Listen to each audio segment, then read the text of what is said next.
6 brain science discoveries that will revolutionize your assertiveness. How many times this week have you heard yourself say yes out loud while your body was screaming no? You know that feeling, the knot in your stomach, the heat rising in your face? You agree to the extra project, the event you dread, the favor you just don't have time for? Then comes the wave of resentment, aimed not just at the other person, but at yourself. This internal battle isn't a character flaw. It's a neurological glitch hold, wiring in your brain working against you. Today, we're going to rewire it. This gap between what you want and what you do is one of the most common struggles out there. It costs you self-esteem, career opportunities, and your most valuable resources, time and energy. For decades, the advice was just to be more confident. That's like trying to fix a buggy app by smashing the keyboard. It doesn't get to the root of the problem. The real revolution is happening in neuroscience. Scientists are mapping the brain circuits that control social fear and confidence. In this video, I'll share 6 brain science discoveries that will completely change how you see assertiveness. This isn't about changing who you are. It's about understanding your brain so you can work with it. By the end, you'll have a neurological toolkit to reclaim your voice, set boundaries, and communicate with authentic confidence. Discovery 1. Calming your primal threat detector. Our first discovery takes us to the amygdala, your brain's 24/7 security alarm. Its job is to scan for threats: a speeding car, or in our world, a boss's frown. When your amygdala senses a threat, it triggers the fight, flight, or freeze response. The problem is it can't tell the difference between a real danger and the fear of social disapproval. So when you're asked to do something you don't want to, your amygdala can scream danger, social rejection. In this state of high alert, being assertive is nearly impossible. An overactive amygdala pushes you to 2 extremes: passivity or aggression. True assertiveness requires a calm amygdala. So, how do we quiet this alarm?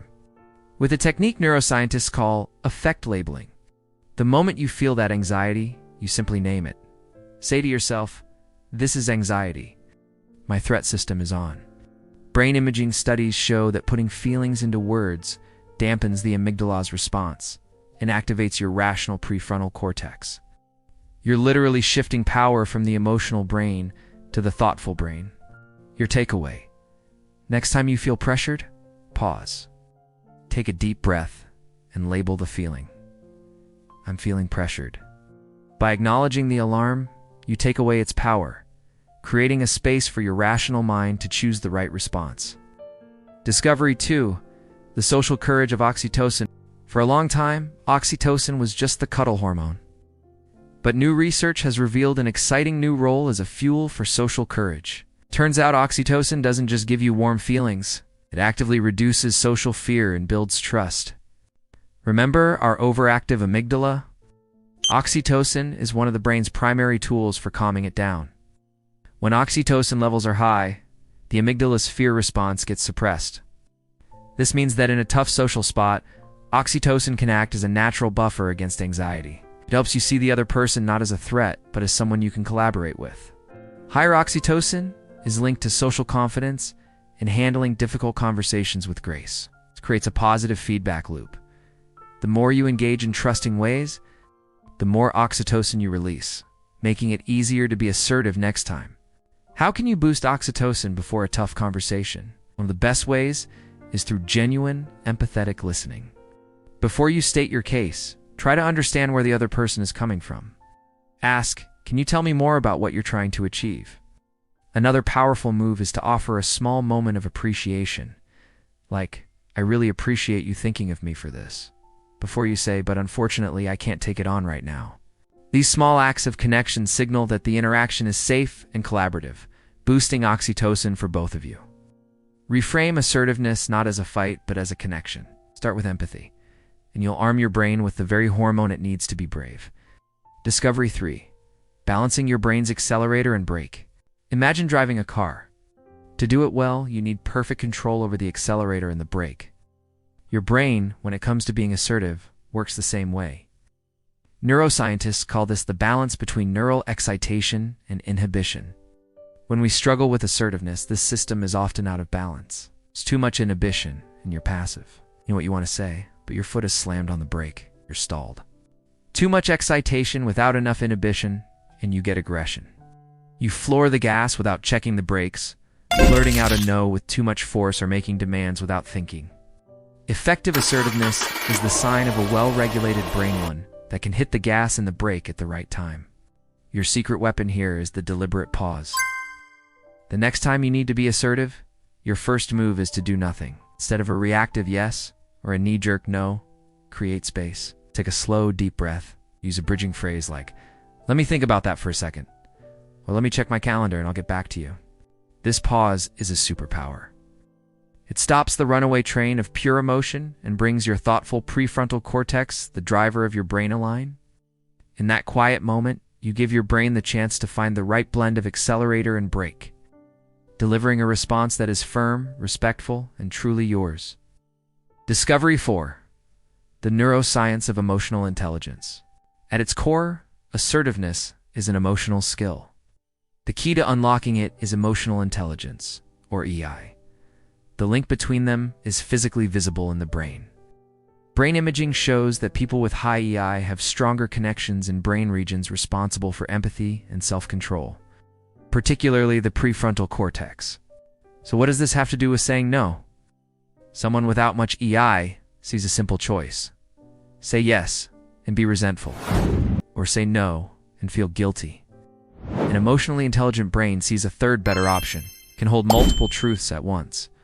My coworker is stressed and my own time is limited. There's a way to acknowledge both. This allows for a totally different kind of communication. An emotionally intelligent response sounds like this. "I can see you're in a tough spot with this deadline. Given my own projects, I can't take on the full report. But I could spend 20 minutes showing you the template I used last time, if that would help." This response is a masterclass in applied neuroscience. It validates the other person's feelings, clearly states your boundary, and offers a helpful alternative, preserving the relationship. It's the perfect blend of empathy and self-advocacy. Your practical takeaway is to lead with empathy. Before you give your answer, try to see it from their side. Acknowledging their reality makes your boundary feel like a collaboration instead of a rejection. Discovery 5. Overriding your brain's conformity wake-up call. Humans are social animals. For thousands of years, survival depended on staying in the tribe's good graces. This has wired our brains with a powerful bias toward fitting in. When you're about to do something non-assertive, like disagreeing, in a meeting, your brain's social monitoring system sounds an alarm. It sends a social error signal that feels deeply uncomfortable, screaming, warning, "You're breaking from the pack, just agree." This is the neurological root of peer pressure. But understanding that this feeling is just an old program gives you the power to choose a different response. The key is to consciously reframe the reward. Right now, your brain sees agreement as the reward. You need to offer it a better one, the reward of authenticity. Before you enter a situation where you might have to stand your ground, set your intention. Remind yourself of your values. Say in your head, "My goal here isn't to be liked, it's to be honest. My reward is honoring my integrity." By defining this new reward, you create a powerful countersignal to the brain's conformity alarm. When you feel that jolt of anxiety, label it. "Ah, there's my social conformity alarm." Then, recall your real goal. You're no longer a slave to an ancient instinct. You're the one in charge. Discovery 6. The revealing power of your wandering mind. Where does your mind go when you're not paying attention? That mind wandering isn't just empty daydreaming. Research shows that it reveals your brain's default settings. Your brain's default mode network is active during this time, running the scripts you've practiced for years. For someone who struggles with assertiveness, their wandering mind might constantly rehearse being compliant. If my boss asks me to stay late, I have to say yes. This is a form of mental rehearsal. Every time you run through a people-pleasing scenario, you strengthen the neural pathways for that exact behavior. You're literally practicing being non-assertive. The incredible discovery is that by becoming aware of these patterns, you gain the power to change them. Your final takeaway is to become a detective of your own wandering mind. Set aside 5 minutes a day to check in. Use a journal. Ask yourself, when did I feel a lack of assertiveness today? Don't judge, just observe. What was the situation? What was the story playing in your head right before? When you drag these automatic thoughts into the light, they lose their power. You see them not as facts, but as habits. Once you see the pattern, you can actively rewrite it. You can create a new inner monologue. My goal here is to be respectful to them and to myself. This regular practice lets you stop being a passive audience and become the active author of a new, more assertive future. So today, we've learned that struggling with assertiveness isn't a character flaw, it's about old brain wiring. We can calm our threat detector with a word, use oxytocin for courage, balance our brain's accelerator and brake, use emotional intelligence for empathetic boundaries, override our conformity alarm, and rewrite our mental scripts by observing our wandering mind. The most powerful message from all this science is this: assertiveness is not a personality trait. It is a learnable skill. You aren't broken. Your brain is just running old software. And now, you have the knowledge to install an upgrade. Now that you have these 6 tools, the real journey begins. Which of these discoveries hit home for you the most? And what is one small step you can commit to taking this week to put it into practice? Share your commitment in the comments below. Declaring your intention is a powerful first step, and your story might just be the inspiration someone else needs. If you got something out of this video, make sure you hit that subscribe button and turn on notifications. Thank you for investing this time in yourself. Now go out there and practice.